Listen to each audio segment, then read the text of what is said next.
Chapter 21 from George Ivanovich Gurdjieff's Beelzebub's Tales to His Grandson. The first visit of Beelzebub to India.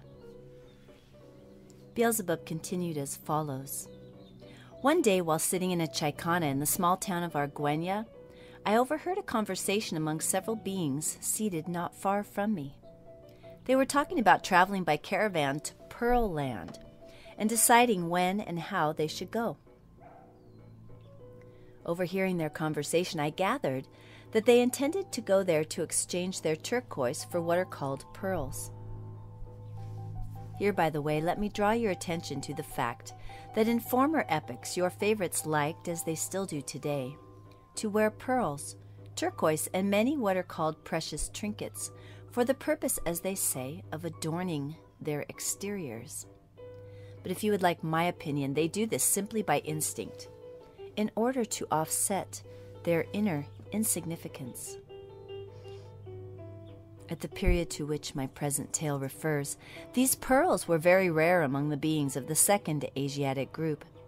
and commanded a high price. In Pearl Land, on the contrary,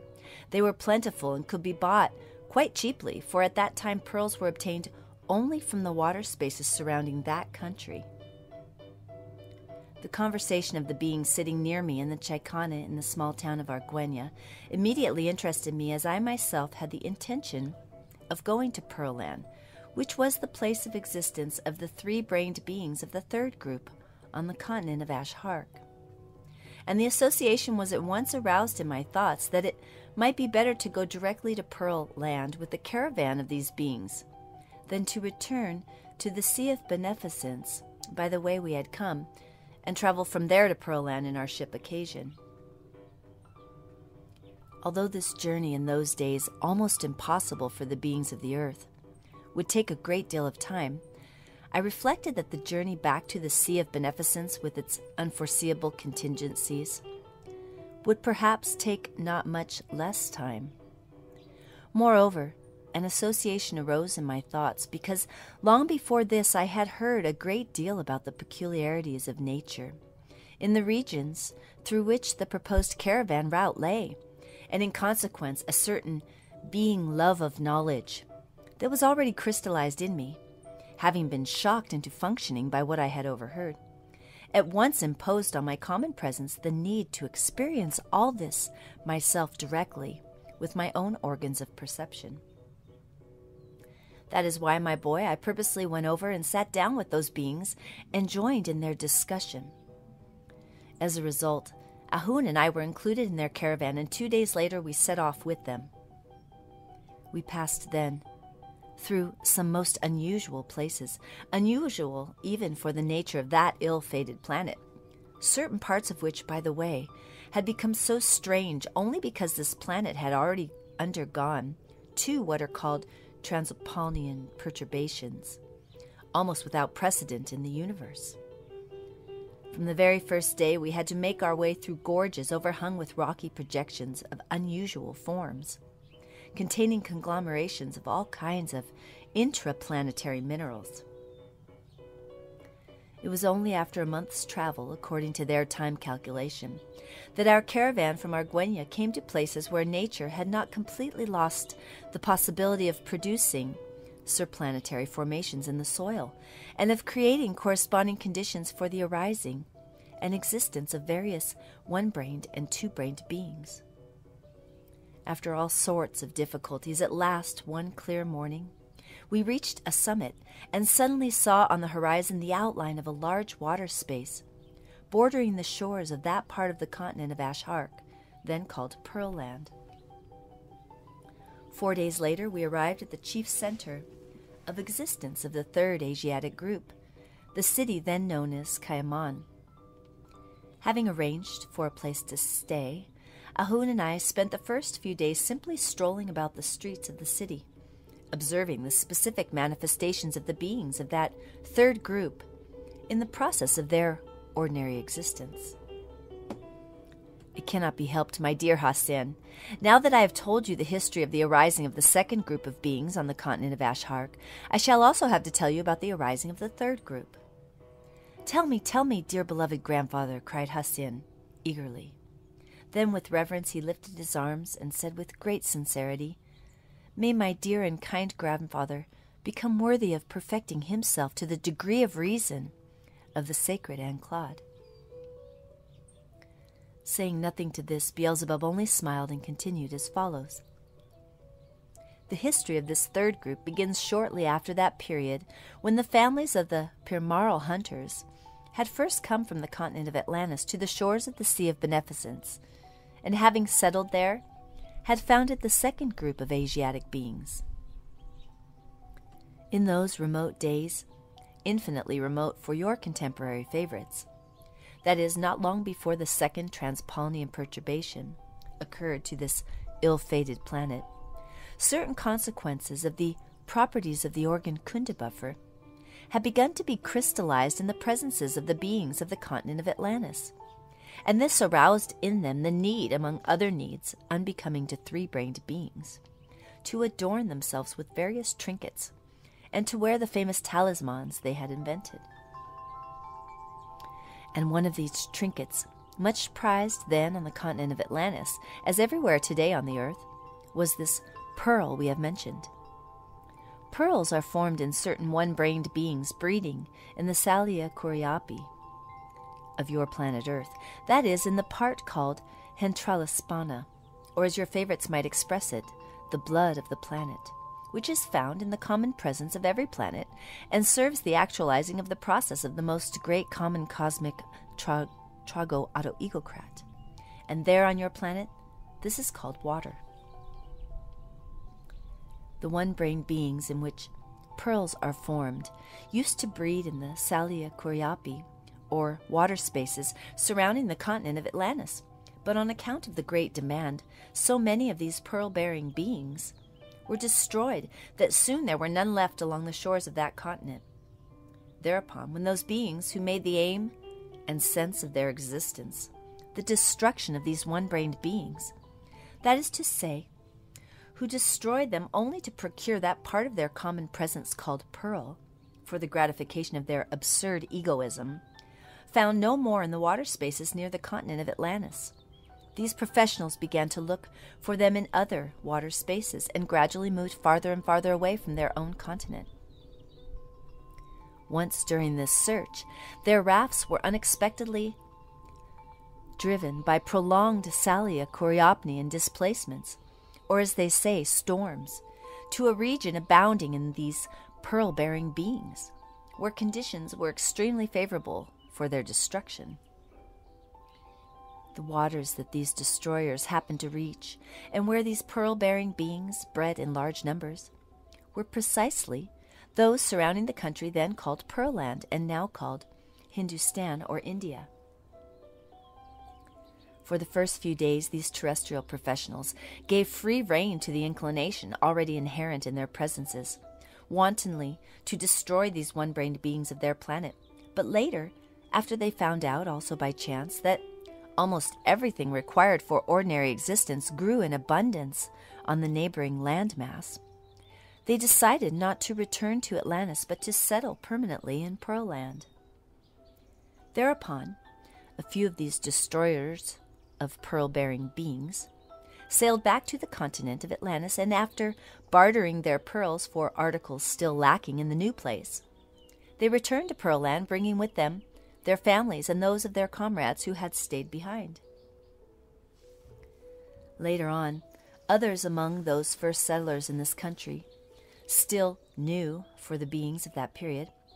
visited their native land from time to time to exchange pearls for various articles they needed. And each time they brought back with them more of their relatives and kinsmen, or simply laborers indispensable for their extensive activities. So, my boy, from then on, that part of the surface of the planet Earth became known to all the three-brained beings there, and especially to those of Atlantis, as the land of beneficence. Thus, many beings from Atlantis were already existing on this part of the continent of Ashhark before the second great catastrophe occurred to the planet Earth. And when the continent of Atlantis was engulfed within your planet, many of its inhabitants, who happened to be saved, chiefly those who had relatives by blood or marriage in Pearl Land, gradually collected there. With the fecundity proper to them, they multiplied steadily and began to spread over this part of their planet. At first, they populated only 2 particular regions around the mouths of the 2 great rivers, which flowed from the interior of the continent of Ashark and emptied into the vast water space just where many of the pearl-bearing beings bred. But as their numbers continued to increase, they also began to settle in the interior of the country, although their favorite regions were still the valleys of the 2 rivers. Well then, my boy, when I first arrived in Pearl Land, I decided to attain my aim as before by means of the Havat Viarnoni existing there, that is, through their religion. But it turned out that at that time the beings of this 3rd group of the continent of Ashark had several peculiar Havat Viarnonis, or religions, each based upon a quite different religious teaching, having nothing in common with the others. In view of this, I began to make a serious study of these religious teachings, and having ascertained that the one founded on the teaching of a genuine messenger of our common endless Creator, afterward called Saint Buddha, had the most followers, I devoted all my attention to its study. Before telling you more about the 3-brained beings breeding on that part of the surface of the planet Earth, I think it necessary to remark, however briefly, that ever since the custom arose of having independent Havat Viarnonis, or religions, there have existed and still exist among your favorites 2 basic kinds of religious teachings. One kind is invented by certain 3-brained beings in whom, for some reason or other, the psychic functioning proper to a Hasnamus has been developed, and the other kind of religious teaching is founded upon detailed instructions revealed, as it were, by genuine messengers from above, who are indeed sent from time to time by certain of the closest assistants of our common Father, to help the 3-brained beings of your planet destroy in their presence the crystallized consequences of the properties of the organ Kunda buffer. The religion then followed by most of the beings of Pearl Land, to which I devoted my attention, and about which I now find it necessary to tell you, arose in the following way. As the 3-brained beings of that 3rd group multiplied, many of them were formed with Hasnamusian properties, and began spreading ideas more maleficent than usual among the other beings around them, so that a special psychic property began to be crystallized in the presences of most of them, engendering a factor that greatly hindered the normal exchange of substances, actualized by the most great common cosmic Trago-Auto-Egocrat. Well then, as soon as that lamentable result, again issuing from this same planet, became known to certain most sacred individuals, they graciously vouchsafed that a corresponding sacred individual be sent especially to that group of beings to regulate their being existence in a more or less tolerable manner, in accordance with the existence of the whole of that solar system. The sacred individual who was sent to them was coated with the planetary body of a terrestrial 3-brained being, and was called, as I have said, Saint Buddha. This actualization took place several centuries before my first visit to the country of Pearl Land. At this point, Hassan looked up at Beelzebub and said, "Dear grandfather, more than once in your talks you have used the expression Hasnamus. Until now, I have understood merely from the intonation of your voice and the consonants of the word itself that by this expression you designated certain 3-brained beings you always set apart from others as if they deserved objective contempt. Be kind as always and explain to me the real meaning of this word." Whereupon Beelzebub, with a smile peculiar to him, replied, "As regards the type of 3-brained being for whom I have adopted this expression, I will tell you at the proper time, but meanwhile know that this word designates the already defined common presence of any 3-brained being, whether consisting of the planetary body alone or already coated with higher being bodies, in whom, for some reason or other, data have not been crystallized for the divine impulse of objective conscience." With no further explanation of the word Hasnamus, Beelzebub continued. Well, my boy, during my detailed study of that religious teaching, I also discovered that when the sacred individual had become coated with the presence of a three-brained being of that planet, and had seriously pondered how to fulfill the task laid upon him from above, he decided to accomplish it by the enlightenment of their reason. Here it must be noted without fail that at that time there had already been crystallized in the presence of Saint Buddha, as my detailed investigations made evident, a very clear understanding that during the process of its abnormal formation, the reason of the beings of the planet Earth becomes instincto-titillarian. That is, it functions only under the action of corresponding shocks from without. In spite of this, Saint Buddha decided to carry out his task by means of their reason, so peculiar for three-brained beings, and he began informing that reason of theirs with objective truths of every kind. First of all, Saint Buddha assembled a number of the chiefs of the Third Asiatic group and spoke to them as follows. Quote, "Beings with the presence and the image of the great Creator of all things, my essence has been sent to you by certain enlightened and most sacred final results, who guide in perfect justice the actualization of everything existing in the universe, to serve as a helping factor for each of you in the striving to free yourselves from the consequences of those abnormal being properties which, because of important common cosmic needs, were implanted in the presence of your ancestors, and, passing by heredity from generation to generation, have reached you also." Saint Buddha spoke about this again, and in a little more detail, but only to certain beings he himself had initiated. This time he expressed himself in the following words, quote, "Beings with the presence designed to actualize the hope of our common Father,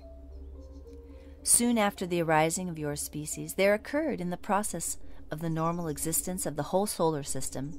an unforeseen misfortune which entailed serious consequences for everything existing. In order to avert universal disaster, as it was then considered necessary, according to the calculations of certain most high, most sacred individuals, among other measures, to make a change in the functioning of the common presence of your ancestors, namely to implant in them a certain organ with special properties, owing to which everything external perceived by their presence and transformed in them for their own coding would be manifested not in accordance with reality. A little later, when the normal existence of your solar system had been stabilized, and there was no further need for various intentionally created measures, our most all-gracious common Father did not fail to give the command to annul certain artificial measures, and among other things, to remove from the common presence of your ancestors the now superfluous organ Kunda, with all its special properties. And this command was immediately carried out by the corresponding sacred individuals who superintend such cosmic actualizations. After a considerable time had passed, it suddenly became clear that although all the properties of that organ had indeed been removed from the presence of your ancestors by these most sacred individuals, nevertheless a certain cosmic result flowing lawfully from these properties, namely the predisposition that arises in every more or less independent cosmic presence from the repeated action of any function, had not been foreseen and destroyed. And so it turned out that as this predisposition passed by heredity to succeeding generations, the consequences of many of the properties of the organ Kunda began gradually to be crystallized in their presence. As soon as this lamentable factor in the presence of these three-brained beings breeding on the planet Earth was ascertained, a corresponding sacred individual was sent here, with the all-gracious sanction of our common Father, so that, having been coated with a presence like your own, and having perfected himself by objective reason in the conditions already established on earth, he might indicate the way and show you how to uproot from your presence the already crystallized consequences of the properties of the organ Kunda buffer, as well as your inherited predisposition to new crystallizations. During the period when the sacred individual, coded with a presence like your own, and already at the age of a responsible terrestrial three-centered being,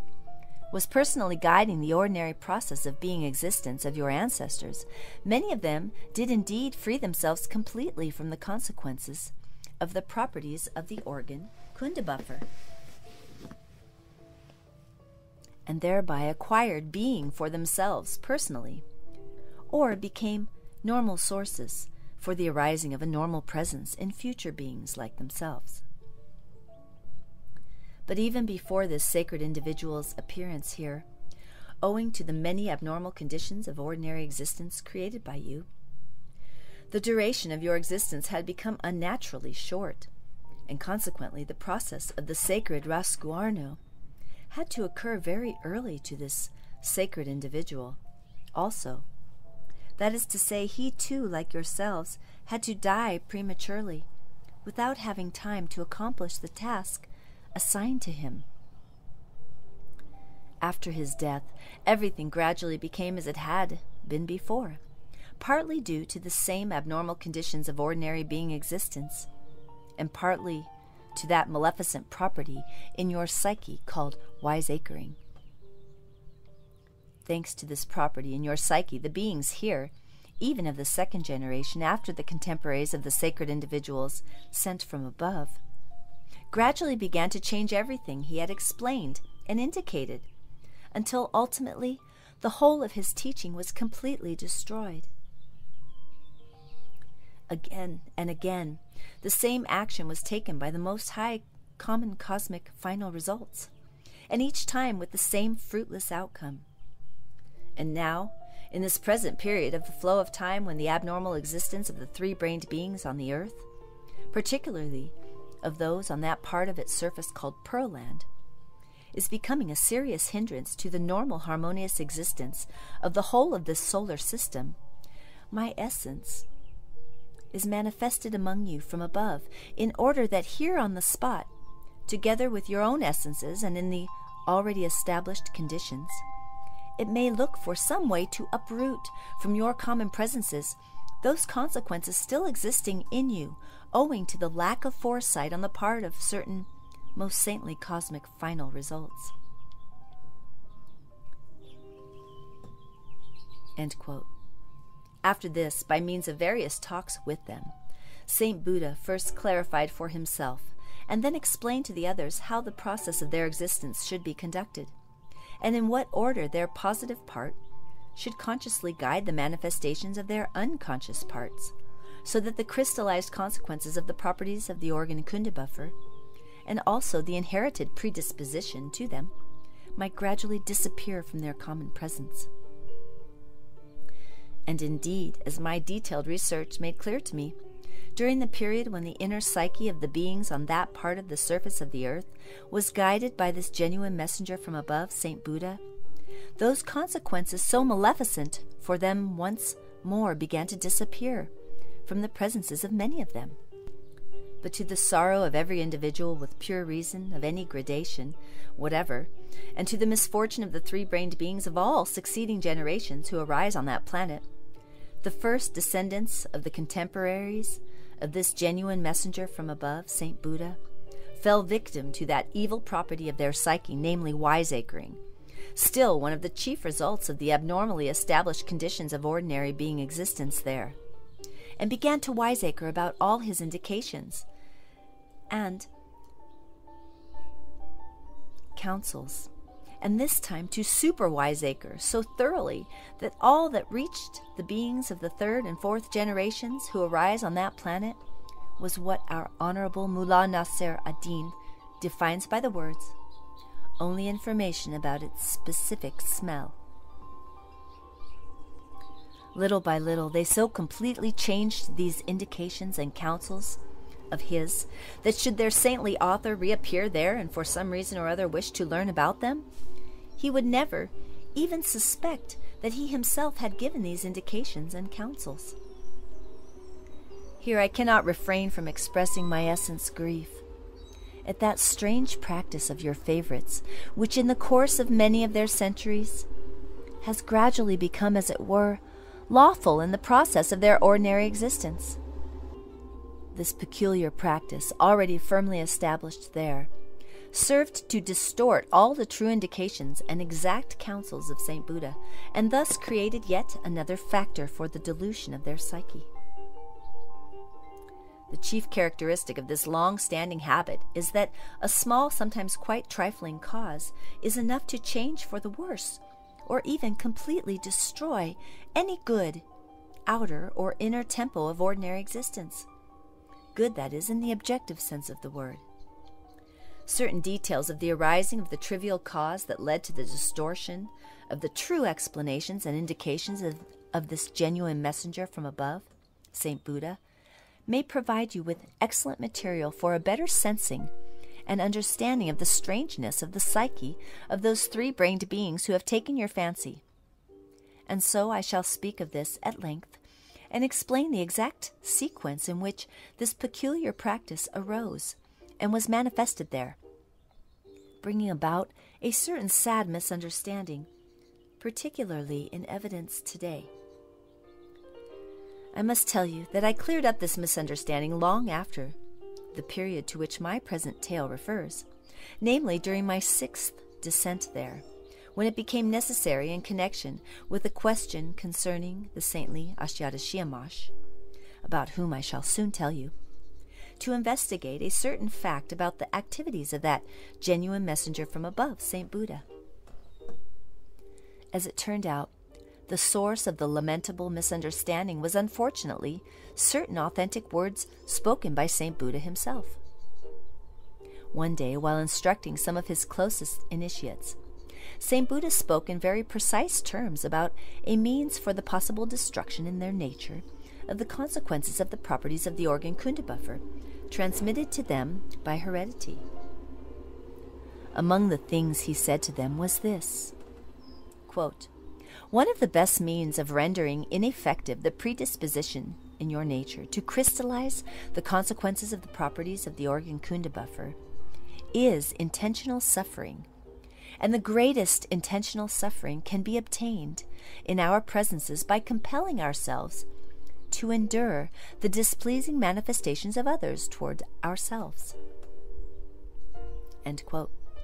This explanation of Saint Buddha, along with other definite indications of his, were circulated among the ordinary beings there, through his closest initiates, and after he had undergone the process of the sacred Raskuarno, it began to pass from generation to generation. As I have already told you, my boy, from the time of the loss of Atlantis, the property called the psycho-organic need to Wiseacre had become fixed in the psyche of your favorites, and so, to the misfortune of all ordinary three-centered beings of that period, and of all succeeding generations up to the present, the beings of the 2nd and 3rd generations after Saint Buddha began to Wiseacre and super-Wiseacre about this counsel of his. As a result, the very definite notion became fixed in their presence, and also passed from generation to generation, that this endurance could be produced only in solitude. Here the strangeness of the psyche of your favorites showed itself, as it still does today, in their failure to grasp the obvious fact, obvious, that is, to any more or less sane reason, that in advising them to practice that kind of endurance, the divine teacher, Saint Buddha, meant, of course, that they should do so while continuing to exist among beings like themselves. And he advised this in order that by frequently producing this sacred being actualization toward the displeasing manifestations of others, there might be evoked in them what are called Trentrudianos, or as they would say, the chemical-physical results that engender in the presence of every three-centered being those being data necessary for the arising of one of the 3 holy forces of the sacred being Triya Mazakamno. And in beings, this holy force always becomes affirming toward all the denying properties already present in them. Well, my boy, from the time when the mentioned definite notion had taken root, certain of your favorites deliberately withdrew themselves from the established conditions of ordinary being existence, in the midst of which their predisposition to the crystallization of the consequences of the properties of the organ Kunda buffer had become more intense in their presences. Yet, of course, as the divine teacher Buddha had foreseen, it was in those conditions alone that this endurance of the manifestations of others displeasing to themselves could crystallize in their presence, those actualizations of part dog duty required from all three-centered beings in general, without which self-perfecting is impossible. And so, for the sake of this famous suffering of theirs, many of the three-centered beings of that planet, either singly or in groups, that is, with others who thought as they did, began to withdraw from the society of their fellow beings. They even founded special colonies for this purpose, where, although existing together, they nevertheless arranged everything so as to produce this endurance of theirs in solitude. It was then that their famous monasteries first came into existence, which continue down to the present day, and where certain of your favorites go, as they say, to save their souls. Well, when I first visited Pearl Land, most of the three-brained beings were, as I said before, followers of the religion based upon the supposedly exact counsels and indications of Saint Buddha, and their faith in this religion was unshakable. At the outset of my study of the doctrinal subtleties of that religion, I was still uncertain just how to make use of it to attain my aim. But when in the course of my investigations I happened to clarify for myself a particular notion shared by all the followers of that religion, which again was based upon a misunderstanding of certain words actually uttered by Saint Buddha, I at once decided how to act through this particular Havavirnoni, or religion of theirs. It transpired that in his explanations of cosmic truths, Saint Buddha had told them, among other things, quote, each of the three-centered beings existing on the various planets of our great universe, and of course on the earth also, must in reality be nothing other than a particle of that most great greatness, which is the all-embracing of all that exists, and the foundation of this most great greatness is there above, the better to embrace the essence of everything existing. This most great foundation of the all-embracing of everything existing constantly emanates throughout the whole of the universe, and on the planets it coats from its particles certain three-centered beings who have attained in their common presence the capacity to have their own functioning of the two fundamental cosmic laws of the sacred Hepta Paraparshanok and the sacred Traya Mazikamno, so that these particles form a definite unit in which alone divine objective reason has the possibility of becoming concentrated and fixed. And this has been foreseen and created in this manner by our common Creator, so that when these particles of the great all-embracing return, now spiritualized by divine reason, and reblend with the prime source of the all-embracing, they should compose that whole which, in the hope of our common endless unibeing, may actualize the sense and striving of everything that exists in the entire universe. And it seems that Saint Buddha said to them further, quote, you three-centered beings of the planet Earth, endowed with the possibility of acquiring your own functioning of both fundamental sacred laws, have also the full possibility of coding in yourselves this most sacred particle of the great all-embracing of everything existing, and of perfecting it to the required degree of divine reason. And this great all-embracing of all things embraced is called holy prana. End quote. This precise explanation of Saint Buddha was well understood by his contemporaries, and many of them began to strive with eagerness to absorb and to coat in their presences the particles of this most great greatness, and afterward, by this means, to make manifest divine objective reason. But when the beings of the second and third generations following Saint Buddha began wiseacring with their peculiar reason about his explanations of cosmic truths, they introduced for future transmission the definite notion that this Mr. Prana is already in them when they first see the light of day. Thanks to this misunderstanding, the beings of that period and of all subsequent generations, including the present one, have imagined that without fulfilling any being part dog duty, they are already particles of that most great greatness, as Saint Buddha himself had so specifically described. So, my boy, as soon as I had realized what this misunderstanding was, and had ascertained that the beings of Pearland were all, without exception, convinced that they were already particles of Mr. Prana himself, I decided to make use of this misunderstanding and to attain my aim, here also through their religion. Before saying more, I must not fail to point out that although Saint Buddha had supposedly said that a being already has within himself at his arising a particle of the most great greatness, my detailed investigations quite clearly showed me that he could never possibly have said that. And he could not have said this because, as my investigations quite definitely showed, when he happened on one occasion to be with his devoted disciples in the locality of Senskuori, what he actually said was as follows, quote, "If this most sacred prana is crystallized in you, with the conscious or unconscious participation of your I, you must, without fail, bring the perfecting of the individual reason of this totality of most sacred atoms to the required gradation. Otherwise, this most holy coating, changing from one exterior coating to another, will suffer and languish eternally." End quote. Here it is interesting to recall that the beings of that planet were given the same warning by another sacred individual, also a genuine messenger from above, Saint Kirman-Ninasha, who expressed it in these words, quote, "Blessed is he that hath a soul, blessed also is he that hath none. But grief and sorrow are the lot of him who hath in himself only its conception."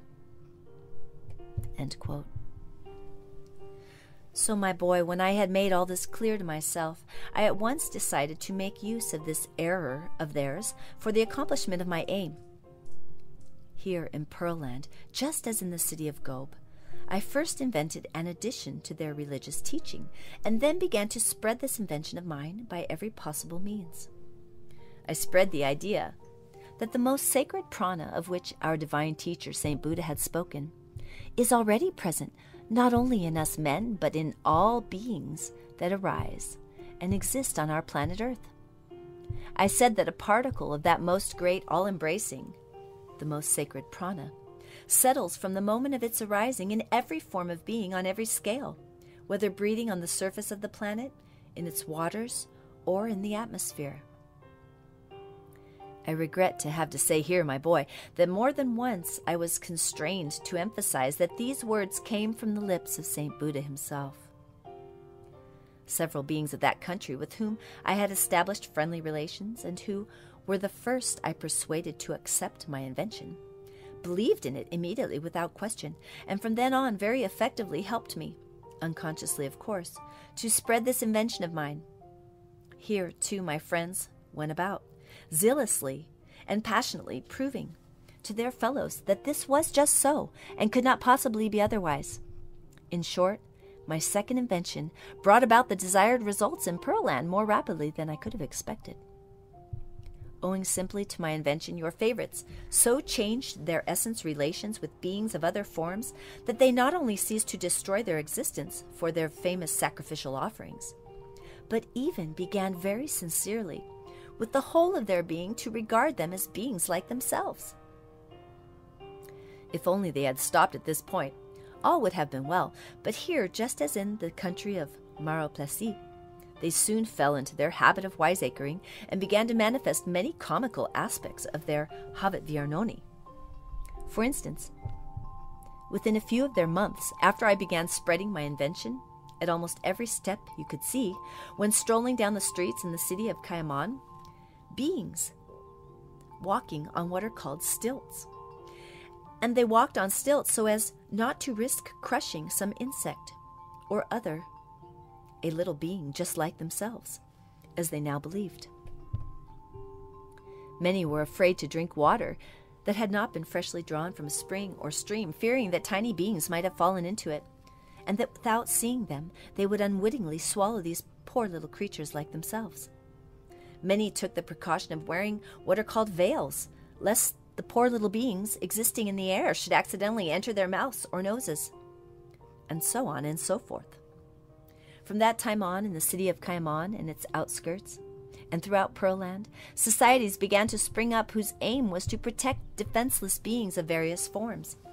both those existing among them and those they called wild.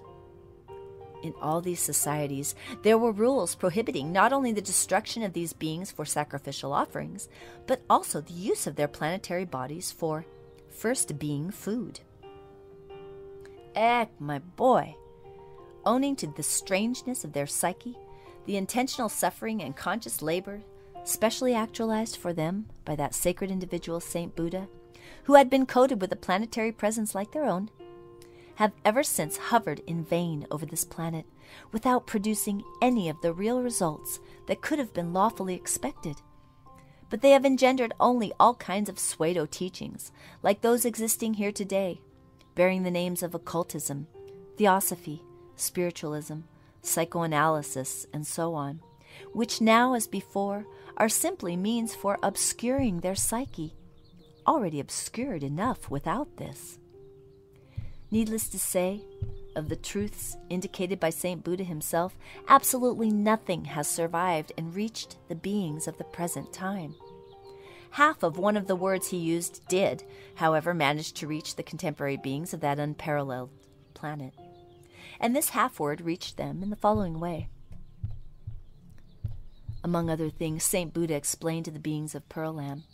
how and in what part of the bodies of their ancestors the famous organ Kunda had been implanted. He told them that the angel Luisos had, by a special means, made this organ grow at the lower extremity of that brain that nature had placed in their ancestors, as well as in them, along the back, in what is called the spinal column. St. Buddha added, as I also made clear, that although the properties of this organ had been entirely destroyed in their ancestors, its material formation had remained at the lower extremity of this brain, and having been transmitted from generation to generation, had also reached them. But this material formation, he said, now has no significance whatsoever and can be completely destroyed in the course of time, if your being existence proceeds as is becoming to three-centered beings. However, when they began wiseacring and inventing all sorts of forms of their famous suffering, they also played one of their usual tricks with the name of this organ. To begin with, as the root of the second half of this name happened to coincide with a word that in the language of that time meant reflection, and as they had thought up a means for destroying this material formation rapidly, and not in the course of time, as St. Buddha had advised them, they also wiseacred about this word with their bob-tailed reason, ruminating as follows. Of course, when this organ was in action, its name must have contained the root of the word for reflection. But since we are destroying even its material basis, the name should now end with a word whose root means former. And as the word for former in their language was then pronounced Lina, they changed the second half of this name, and instead of Kunda, they obtained the word Kundalina. Thus it was that half of the word Kunda survived, and passing down from generation to generation, finally reached your contemporary favorites, accompanied, of course, by 1,001 different explanations. Even the present day learned beings have a name made up of abstruse Latin roots for that part of the spinal marrow. Today, the whole of so-called Hindu philosophy is based on this famous Kundalina, and around the word itself exist thousands of occult sciences, secret and revealed, which explain absolutely nothing. And as for the way in which the significance of that part of the spinal marrow is defined by contemporary terrestrial beings, learned in what are called the exact sciences, That, my dear boy, is a profound mystery. And it became a mystery because several centuries ago, this definition suddenly, without rhyme or reason, entered the favorite mole of the famous Scheherazade, which that incomparable Arabian fantasist chanced to have on the right side of her adorable navel. And there this scientific explanation has been preserved intact